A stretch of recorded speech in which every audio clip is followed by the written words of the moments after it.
This is my third talk uh, on Ukraine. And just to give you a background, I started first my talk was a little bit more than a year ago. Then I have an update in January, and here we are in October. Each time when I plan one of these, I'm hoping that there'll be enough, uh, you know, further endurance in Ukraine that I can say, well, Ukrainians won, Russians left, and things are starting to get back to normal. But I'm afraid that's not the case yet. Just a reminder of everybody, this is Ukraine. It's in the middle of Eastern Europe, surrounded by Russia, Belarus, Poland, Slovakia, Romania, Hungary, and Moldova. Okay. Except for Russia, most were friendly countries, but that's changing somewhat. So I don't know where that's going to go. Okay. Reminder, the yellow part of Ukraine is where Russians never got to. The blue part on the north, as you can see, was they actually invaded Ukraine and they got pushed out by Ukrainians from the blue parts, which is mostly in the north and a bit in the northeast. The Russians are still occupying east and parts of South and Crimea, of course. Now that's been more or less going on for since beginning of winter, I guess, of last year. There are some changes being made, but they're not that significant. The biggest change was last year in the fall, where this was liberated, this part here. You see my pointer? Okay.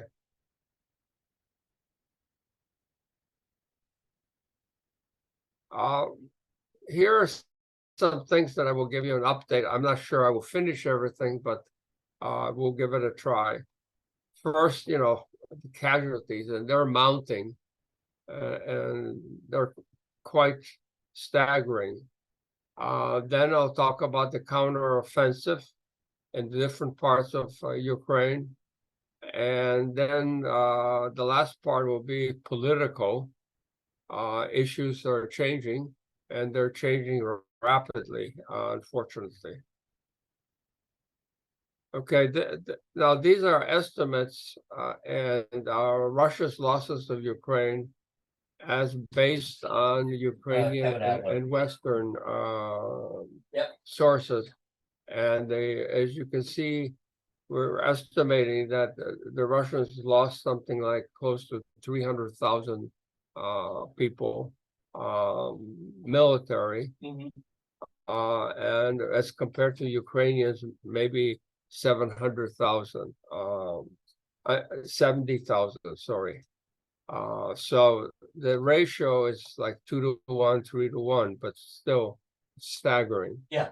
Then the assets here are listed. Russians lost 4,777 tanks on there, and that's a huge amount of tanks. And quite frankly, most of the newer ones have been destroyed, and so they're using older World War II vintage tanks currently. And here we are, helicopters, aircraft, and so forth. George, are they able to build new tanks in Russia now? Well, they're trying to rehabilitate old tanks, so they're taking out of mothballs. Unlike Americans, where they keep things repaired even if they're out there in storage, the Russians don't, and so many, when they go into a warehouse, probably half of the tanks work, the other don't. Some of them can be fixed, but many of them just have to be discarded. I mean, you know, if you don't oil and you don't use start up the engine, eventually, you know, it's just not going to work. So here we are, the map, a little bit more detail. This is what's called Donbass.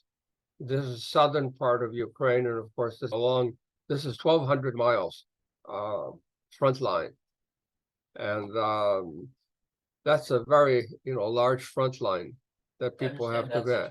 Here, I want to give a little short video on the Battle of Bakhmut.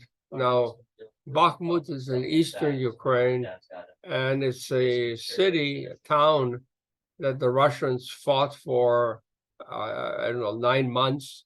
Wagner played a key role. They finally took it, but now Ukrainians are kind of encircling it. So let me see here if I can play this.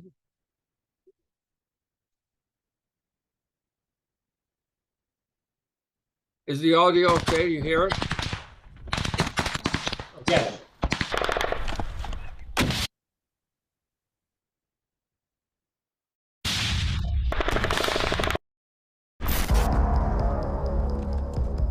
Hello everyone, and welcome back to our channel. Today we have some intense developments coming out of Ukraine's ongoing conflict with Russia. The situation around the devastated eastern city of Bakhmut has taken a and we'll be diving deep into the latest updates. Before we get started, don't forget to hit that subscribe button and ring the notification bell so you never miss an update on the world's most pressing issues.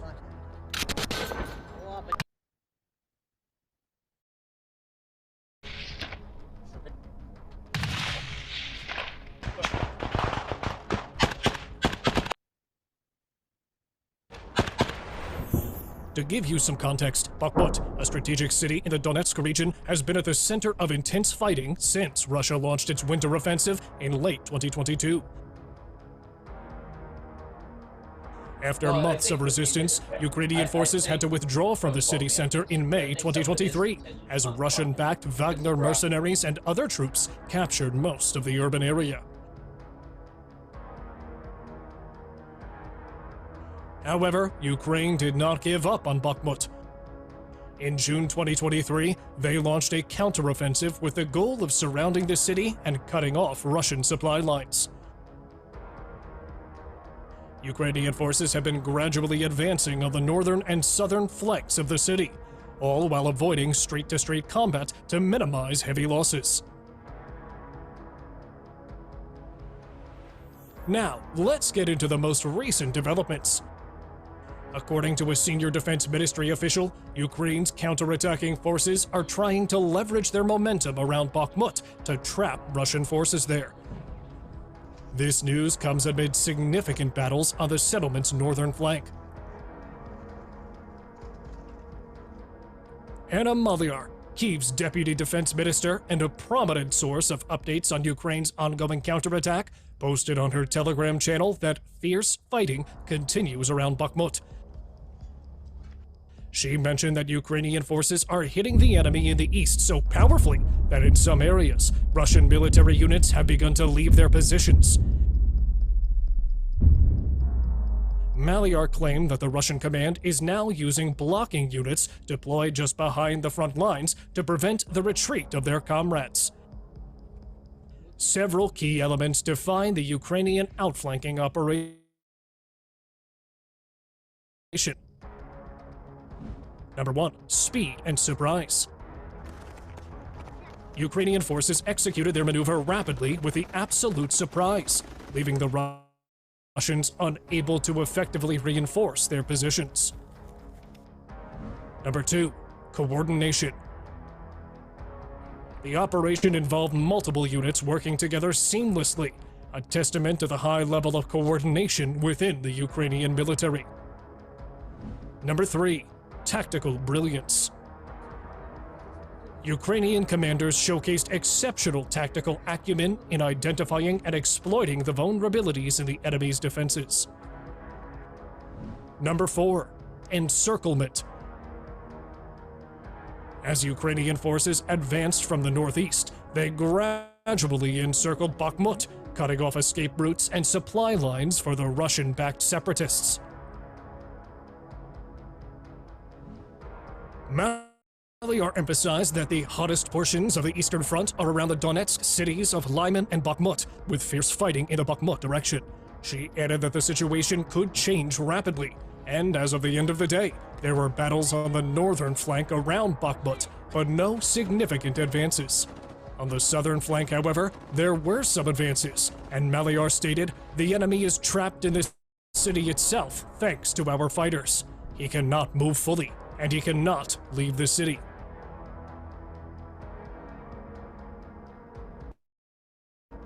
Serhiy Chervaty, the spokesperson for the Eastern Group of Ukrainian forces, also noted progress, stating that Kyiv's units can carry out assault actions and push back the enemy on the southern and northern flanks.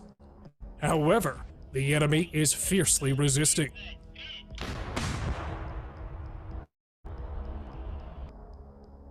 In a report published by the Institute for the Study of War, the ISW, a Washington-based think tank, it suggested that Russia's grip on Bakhmut may be slipping as Ukraine's counteroffensive gains momentum. The report states that Ukrainian officials have recently signaled their intent to trap Russian forces within the city. Ukrainian operations in the Bakhmut area in recent days have been aimed at slowly enveloping Russian troops in Bakhmut and on its flanks. Furthermore, the report notes that Ukraine has been using missile strikes and artillery fire to target Russian positions and supply lines across the entire front. This strategy aims to degrade Russia's ability to reinforce or resupply its forces in Bakhmut, while also pressuring Russia along other parts of the front line.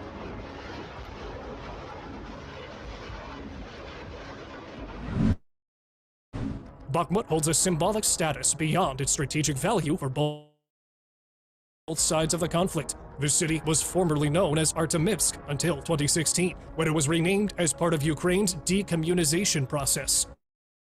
It's also home to a large salt mine that was used as a shelter for civilians during the shelling.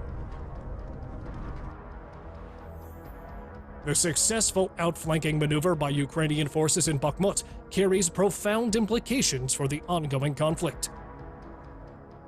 Number 1. Strategic advantage.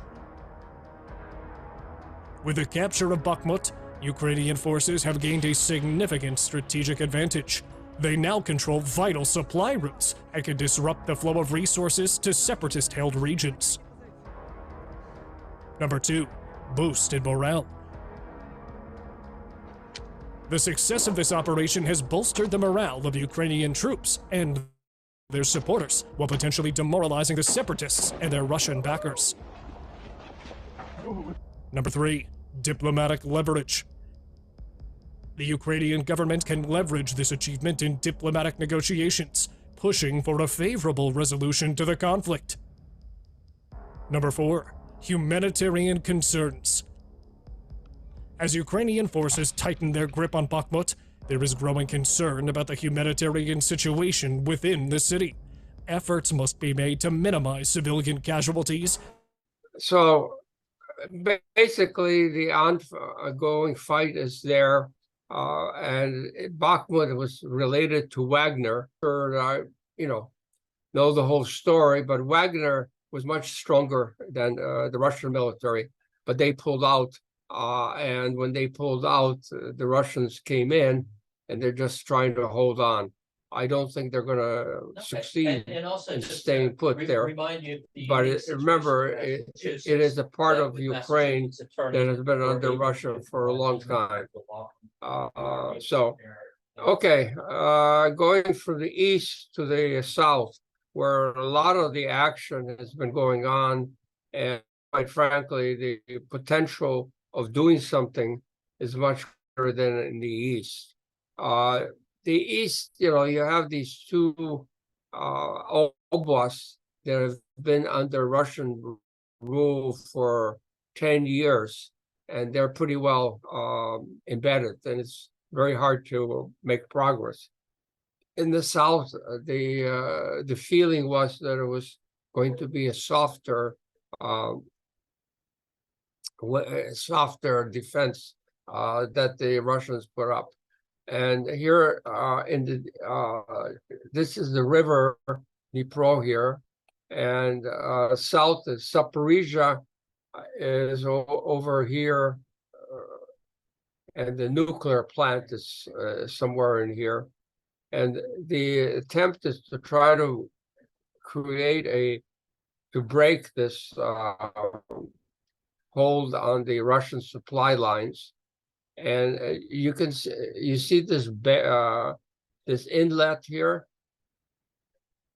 and this is Mariupol. And the reason why the Ukrainians want to go this way, because if they can occupy Mariupol, they basically will break the southern part that the Russians are holding. And so the supply lines that are going around here like this will be broken. And once you break the supply lines, and then in Crimea, the only other way that the Russians can resupply is through the bridge. And so the bridge, Kerch Bridge, has been under fire. And now it is repaired more or less. But last year, the Ukrainians succeeded in bombing it, and the railroad part and the automobile part was damaged severely. The other flanks are here to Berdyansk, which is the big port in Ukraine, and of course Mariupol. I'm sorry? Why can't the Russians supply from the sea? For Crimea? Yeah. Well, because the Russians need Crimea is a peninsula, and so the only way you can resupply it is through the land route or through the bridge. Well, what about by ship? Yeah. Ships carry a lot of stuff. Well, yeah, but it's not as effective, I guess, as you have a train track that carries supplies. And ships are used in emergencies, but they are not adequate to supply what is needed. I mean, you have 2.5 million people in addition to the military in Crimea, and they need to have supplies.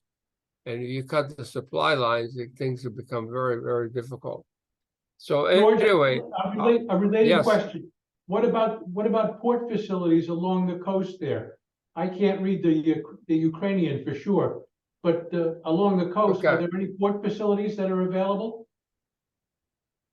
Well, these are all the port facilities on this part of the Sea of Azov are all under Russian control. And if the Ukrainians break through here, let's say it's Melitopol and Mariupol. So, the names are very similar. But Mariupol is over here, and that's where all the, major offensives took place last year, and the Russians now occupy it. It's very close to Russia, so supplying Mariupol is fairly easy. Mariupol is much harder. It's further away. It's like 150 miles away, and it is a major railroad and road here. And if you cut that, you basically are cutting the supply lines to Crimea, which is one of the goals of the military.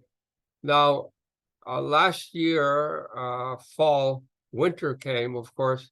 Now, both sides were kind of busy preparing. The Russians put up major defense lines.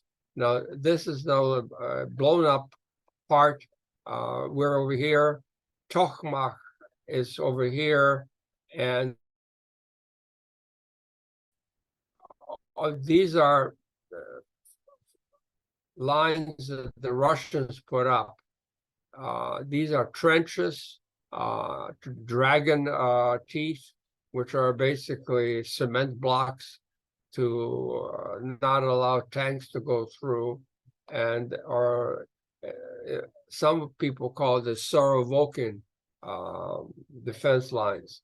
Sorovokin was the general, Russian general, that was in charge of this last fall, but then he evidently was a comrade of Wagner, and he now has been retired, but he's still alive. Whereas, as you know, Wagner is gone. So the Ukrainians need to break through these defensive lines, and this is what's taking so long. This is the how far the Ukrainians have gone right now. Another view of this, let's see.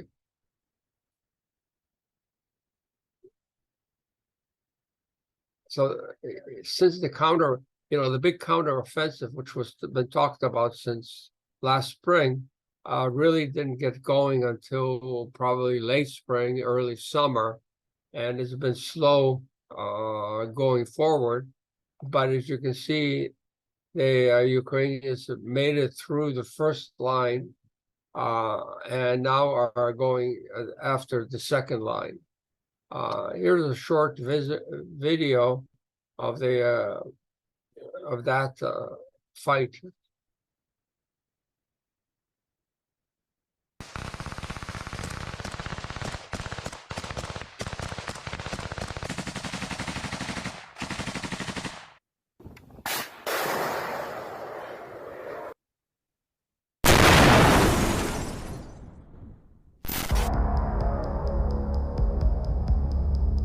Hey everyone, welcome back to the US Military News Channel, your source for the latest updates and analysis on global events. Today, we have a major development in the ongoing conflict in Ukraine that's making headlines around the world.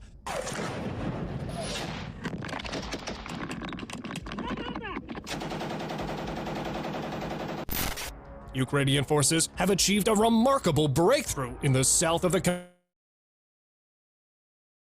country, near the strategic city of Zaporizhia.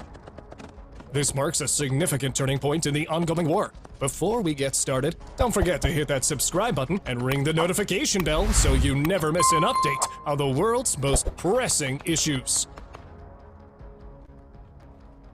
Control.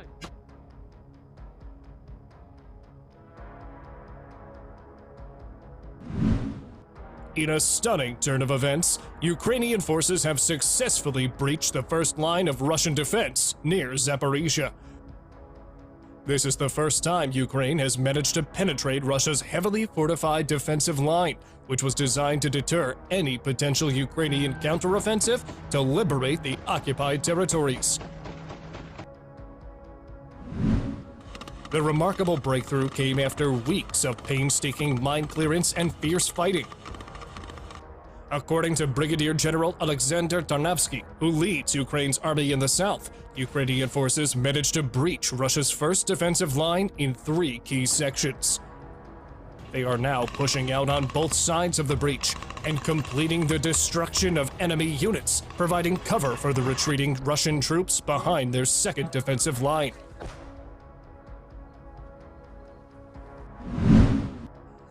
Now, let's take a closer look at what this first line of Russian defense actually entails. It includes a series of formidable obstacles. A minefield and barbed wire spanning approximately 500 meters to deter infantry and vehicles from crossing. Combat trenches dug 1.5 meters deep and 2 meters wide, providing cover and firing positions for Russian soldiers. Dragon's teeth, pyramid-shaped concrete blocks placed strategically to block the path of tanks and other military vehicles.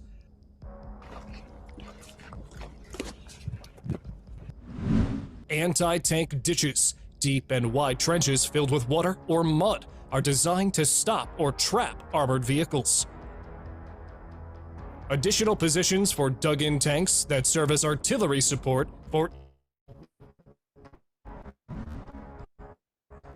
the first line of Russian defense stretches roughly 120 kilometers along the border with Ukraine and is situated about 15 kilometers away from the actual border. It is widely considered the most fortified and difficult obstacle for It's Ukrainian actually forces to 1,200, overcome. not 120. But as we've seen, despite the formidable challenges, Ukraine has managed to break through in some sections, particularly near Orikhiv. This opens up new possibilities for advancing toward the second and third lines of defense, which are believed to be less prepared and weaker. So, how is Russia in breach of their first defensive line? According to General Tarnavsky, Russia has allocated the majority of its time and resources to build the first defensive line, as they did not anticipate Ukrainian forces breaking through. Now, they're being forced into tactical maneuvers while Ukrainian troops are back in their tanks and armored vehicles.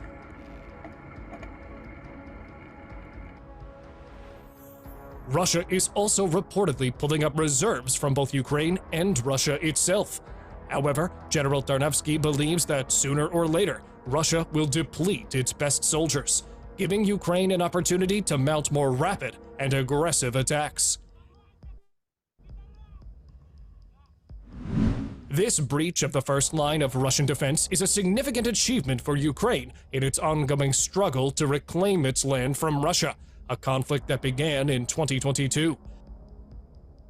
The war started with Russia's invasion and annexation of Crimea, followed by support for separatist rebels in eastern Ukraine. Since then, the conflict has resulted in over 13,000 casualties and displaced more than 1 million people.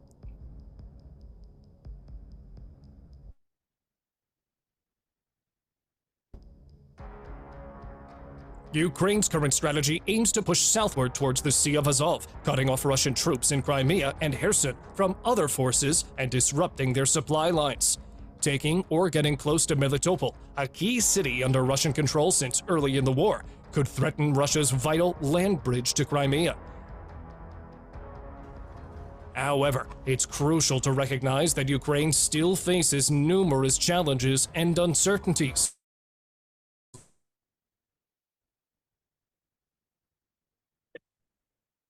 Lines of defense, and Ukrainian forces can expect ground and air attacks at every step of their abilities on both sides. Additionally, the approaching winter could complicate military operations. On the political front, Ukraine's leadership underwent a significant shakeup, with President Volodymyr Zelensky dismissing his defense minister, Alexei Reznikov. This move has been linked to anti-corruption efforts, but also coincides with developments on the battlefield. Ukraine relies on the support of its Western allies, especially the United States and NATO, who have provided military aid and diplomatic pressure on Russia. However, their involvement is limited by their own interests and constraints. In conclusion, while Ukraine's breach of Russia's first defensive line is not a decisive victory, it's a hopeful sign that Ukraine remains committed to its sovereignty and territorial integrity.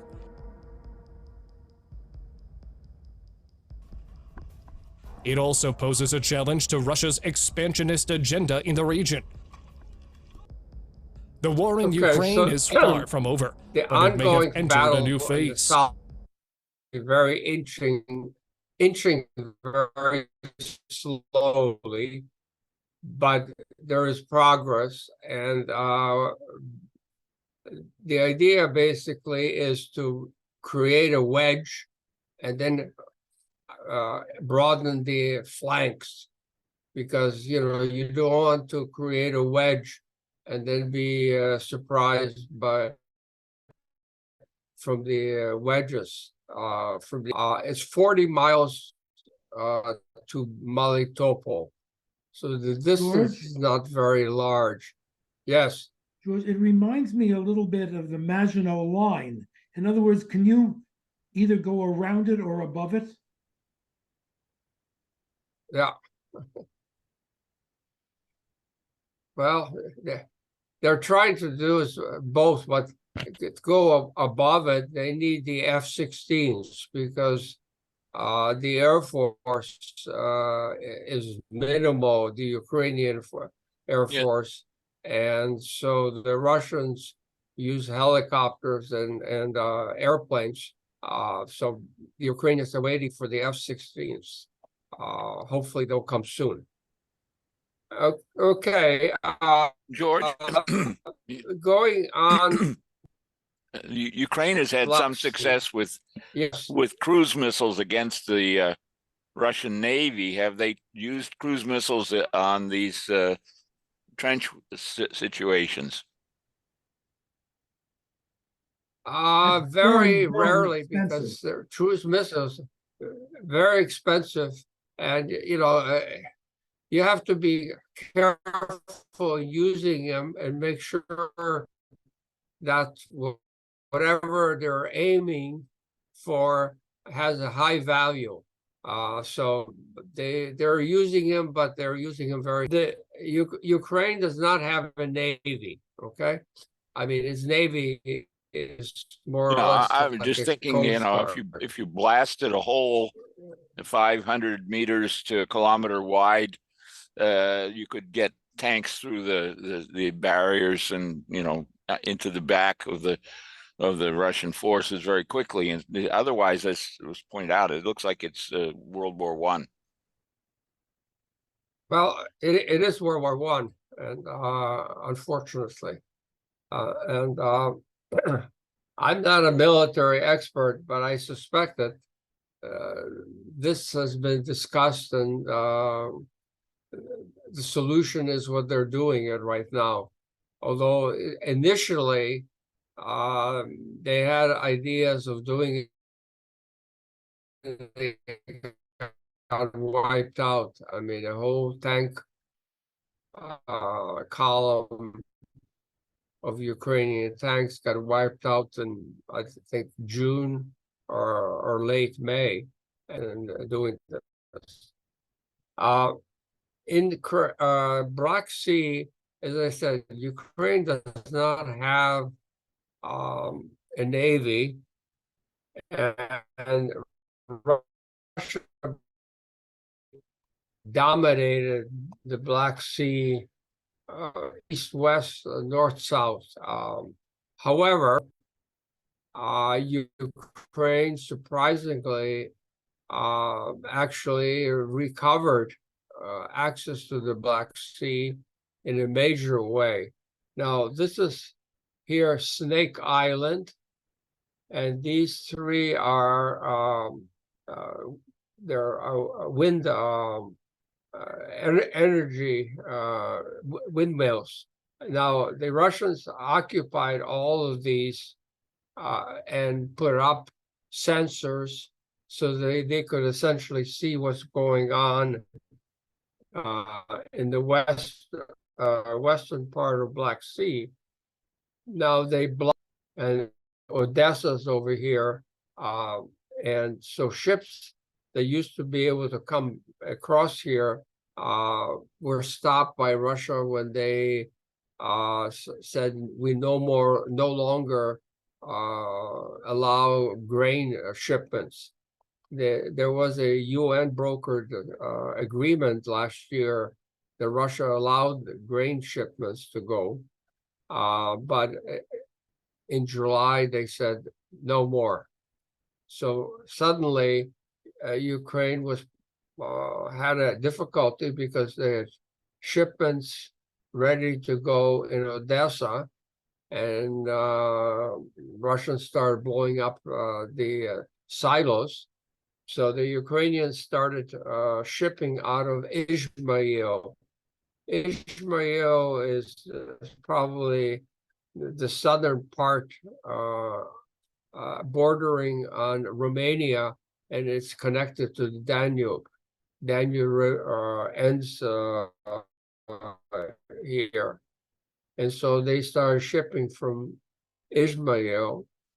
But what happened was, by using drones, water drones, they were able to, and then more recently, the 3 towers that had communication systems for Russia. Now, so that is one thing. The other thing is they started using cruise missiles on Crimea.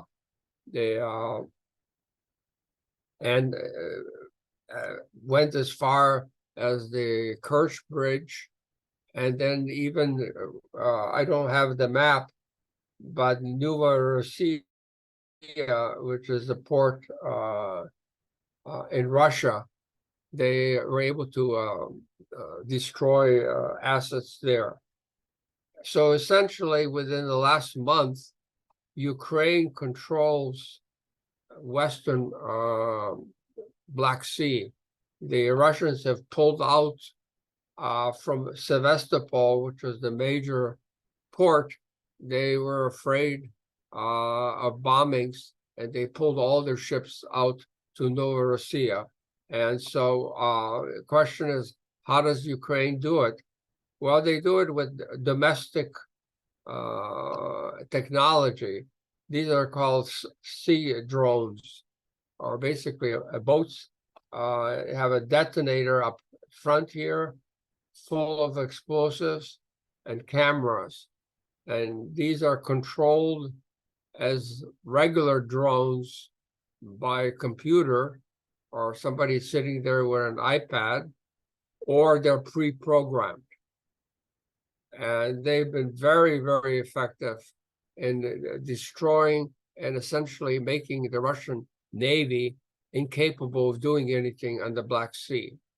I mean, it's incredible that a country that has no navy is able to dominate water so much. Here's another drone. This is underwater drone. It's basically like a little submarine. On top here is the communication sectors. And drones are probably, the most important part of the war. And now Russia's starting to pick up on this. They're used for surveillance, as here you see the surveillance. So the infantry can use it.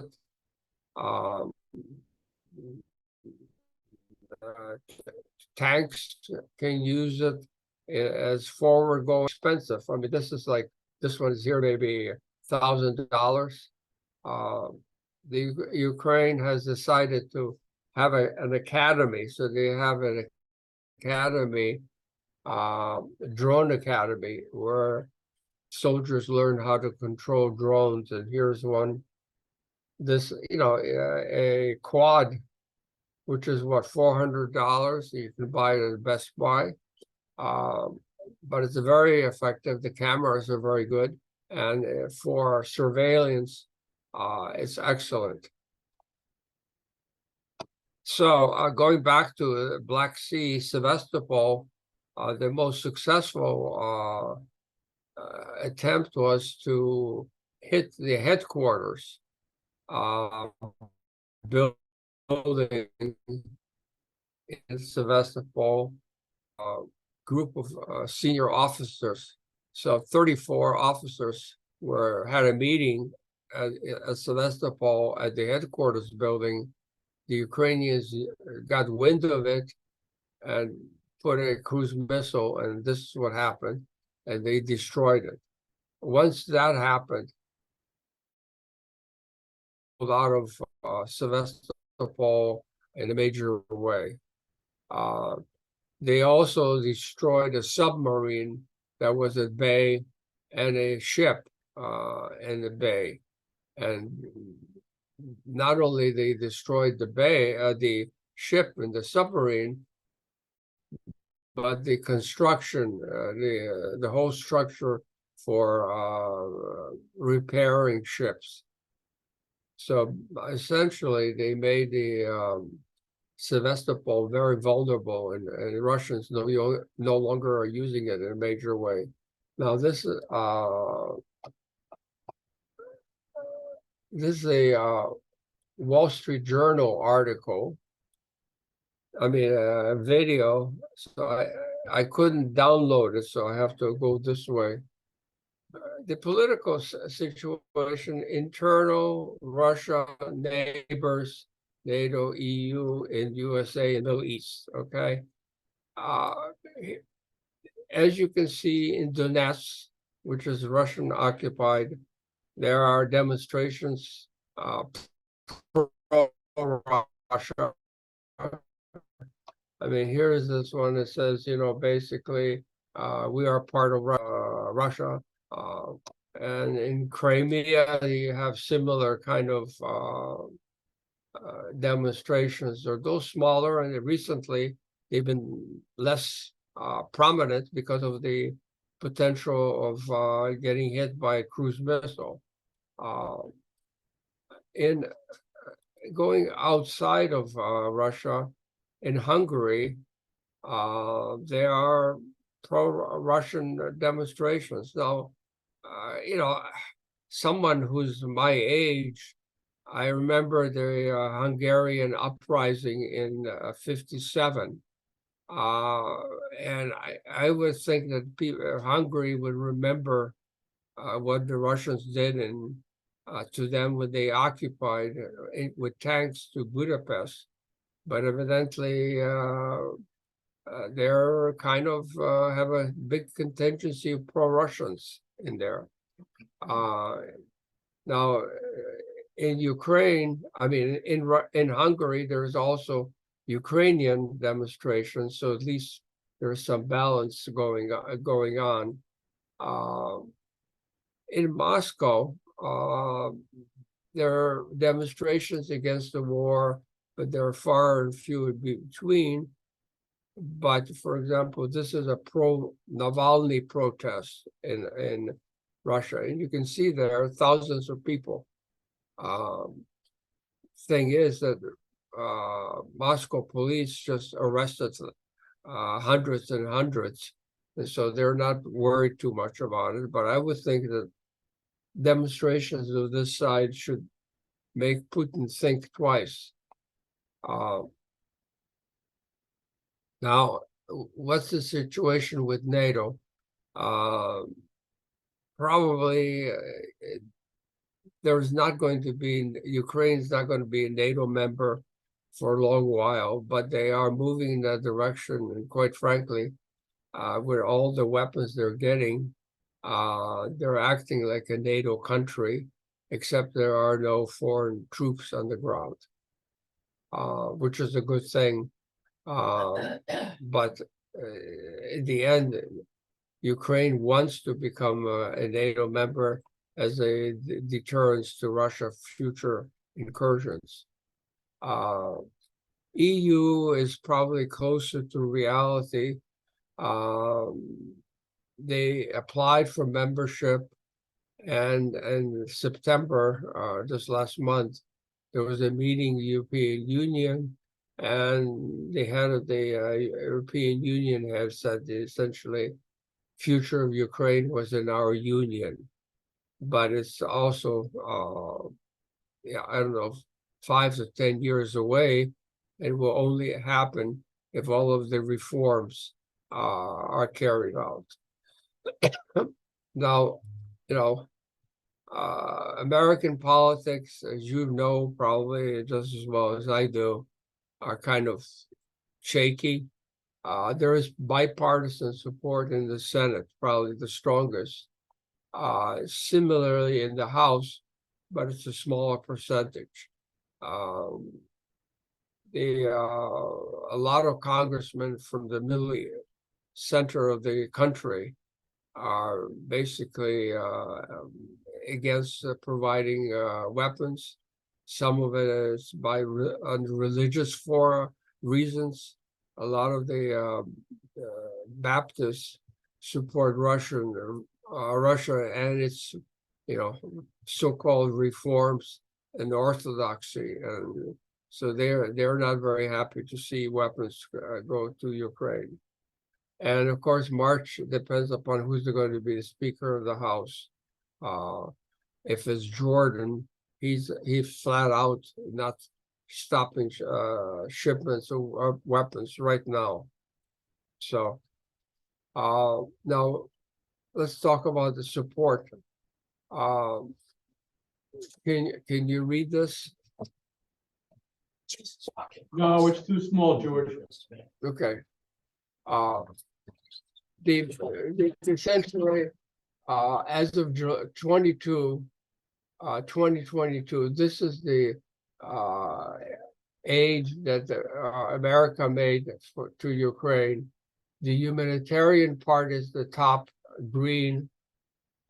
Financial part is this, I guess, green, light green. Security assistance. This is basically communications, reconnaissance, and so forth, and weapons deployment. So it's a big chunk of money, $76 billion. Now, how does this compare to other expenditures? Well, if you look at the military budgets, it's $801 billion. So the 76 billion is small. I mean, it's smaller than the state of Virginia budget, but it's still, relatively a large part. U.S. Aid from countries. Now, this is absolute number is all. United States is the second line here, and Germany, United Kingdom, Norway, Japan, and so forth. So U.S. is the largest contributor, but if you take all of the European countries, the NATO countries, it comes similarly about the same level. Now, what about the support for Ukraine in the U.S.? I think it's declining. People are getting tired and sidetracked. It's strong among Democrats, followed by independents, at least by Republicans. Majority of Congress still support Ukraine, but the House is like 56%.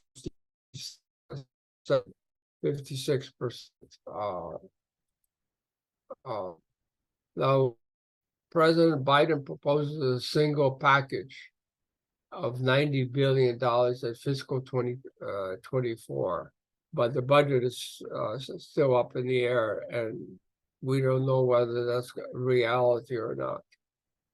Now, as a reminder, people, in the U.S. Right before World War II, were upset about sending arms to Britain, and there were demonstrations, against arming Britain, prolonging the war. Hitler has not attacked us. Why attack us? Why are we hitting Russia? Blah, blah, blah.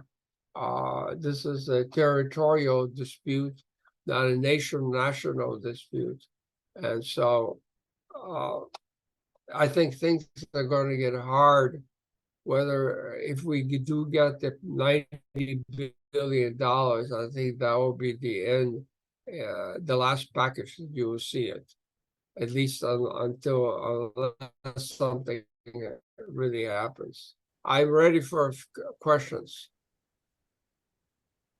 Ted, go ahead. Okay, if I'm recalling correctly, I think the Storm Shadow was originally a French sort of attempt at a kind of a poor man's tomahawk or something like that about 20 odd years ago. Is Ukraine able to produce any of these, or are they all being imported from France or the British, I guess, are co-producing them? Well, the Ukrainian military industrial complex is growing very rapidly. As you can see from the sea drones, all of these are homemade. But as far as more complicated, like cruise missiles, I'm not sure that they're ready and available homegrown. But they're working on it very rapidly, and quite frankly, the Ukrainians are worried about continued support from foreign countries, and whenever possible, they create their own version of the whatever is necessary. Was that piece with that woman giving you the it was essentially a marketing video for the Storm Shadow, if I kind of follow along, because there's nothing there that hasn't been in the U.S. inventory for a long period of time, and then also as I said, the British and the French. So it sounds like they're just trying to sell this thing on the open market or something. And maybe they would license it too. I don't know. In any event. Well, the Ukrainians are waiting for the ATACMS, which are kind of upgraded Storm Shadows, Yeah. as I understand. George, That's that's kind of the Army's version of the poor man's tomahawk. But yeah, in any event. George, I've been reading recently, the last month or two, a few articles that were interesting to me concerning the use of decoys by the Ukrainians and the inventiveness that they expressed in terms of creating these decoy objects. Can you put any information around there? Nothing more than what you have read that I've seen, and they're quite effective. And quite frankly, I was part of so-called Ghost Army, which is a World War II attempt by the United States to create dummies, tanks, and other systems to fool the Germans. So they are still very effective. And the Russians spend a lot of assets trying to kill them. One thing I read about recently is that someone had developed some sort of fabric that the troops can use to cover themselves so that they don't emit an infrared signature and are invisible to the drones and other technologies used to surveil. I don't know if you've read anything about that. Yes, and there was a video on that, but it wasn't very good, so I didn't include it. But yeah, these are things that are being developed. In reality, this is on-the-go development of new things, and the whole country is on a war footing, and a lot of small businesses are looking how can they help, and they produce stuff that is off the shelf, but exactly very inexpensive. I mean, drones, for example, are now homemade. They still import drones, but unlike a year ago when I had requests for people to send $500 drones to Ukraine, now they're making them themselves.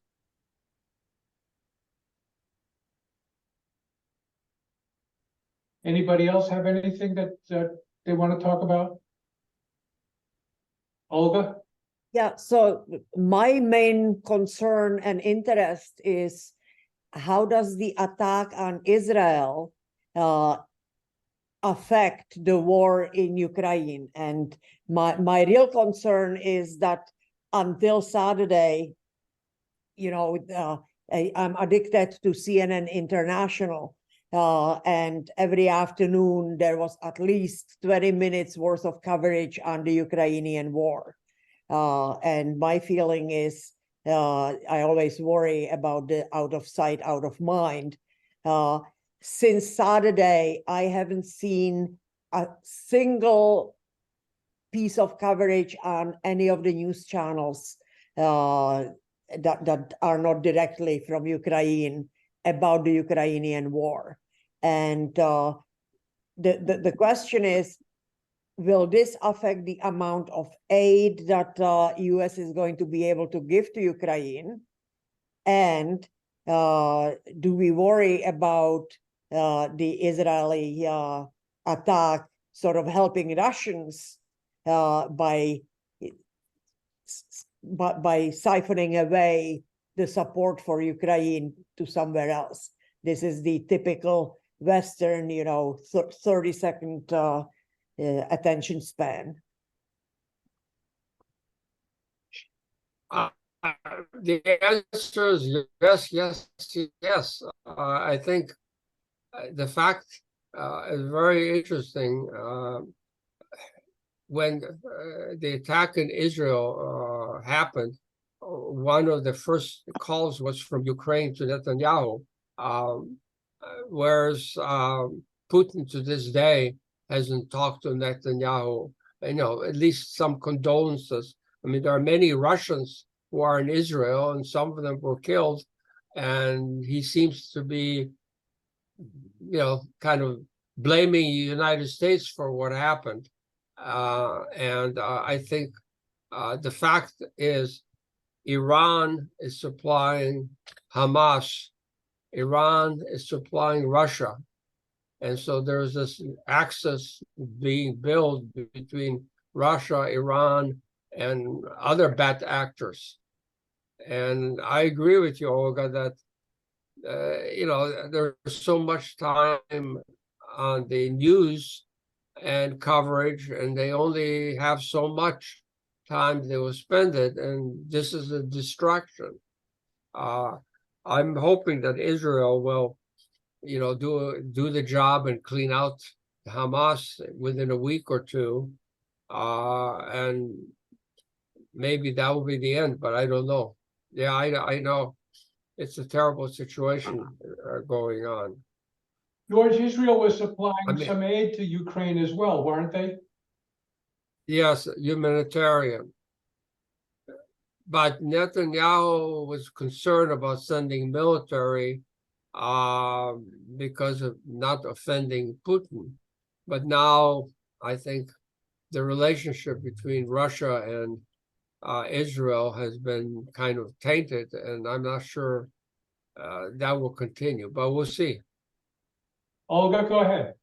So the question I have is there anything that we can do? Do we have any access to any media where we can sort of prod them into bringing Ukraine back into their coverage? Well, I think, whenever we have a chance to interview or talk about it, the fact is, 1,000 Israelis were killed by Hamas. And if you look at what they did, it looks very much like what happened in Bucha, except there are tens of thousands that got killed in Bucha. It's sort of on a scale to compare and make sure that people, reporters and others, understand that bad things have happened, and they shouldn't forget that it's still happening, even though there's right now attention on Israel. I think we need to be really careful about not going into the "we're bigger victims than you are" kind of approach. I think that it's more trying to get, as reporters, I think they're very partial. They're very proud of the fact that they're covering the truth. And in a way, what we need to do is we need to bring to their attention that that the truth is a bigger window than what they're covering. I would really hesitate about sort of saying, you know, terrible things happened in Israel, but they've been happening in Ukraine for 2 years. I think that's, if anything, that's going to disenfranchise the people who are very supportive of Israel. And by the way, I'm one of those. Right. Elga, I would suggest, I don't know if you have heard about it, but there's several Israeli or Jewish TV networks, but I-24 is the one that, okay, if you watch that, and then I've been watching the BBC News, because they're on my TV, they're right next door to each other. So to get an evaluation, to make your own evaluation, I've been watching those two. And I know that in the US news, it's a little bit different, a different take on the war. But my whole point is that, the people who convinced the Arabs to attack Israel again, it had to be for some type of marketing purposes to sell my arms, because every time Hamas has attacked Israel, that city, has got, all it takes is just a few jets, to knock off all those buildings, in Ramallah and places like that. And a lot of people get killed. For what? It doesn't make any sense. And this is what these two channels are trying to figure out. Who in God's world, probably Iran, is instigating this? You know what I mean? Well, I guess my issue. Well, is it even? Go ahead. Yeah, go ahead, Olga. So my issue. I'm going to say that even I read that there are two other, and in Serbia, attacking not Albania but Kosovo, and if you have 4 things going on at the same time, I mean, and the beneficiary is Russia, because they would love to have people paying attention to other parts, and they can continue doing what they want to do. Well, So, I think that it's both. go ahead. Russia Oh, sorry.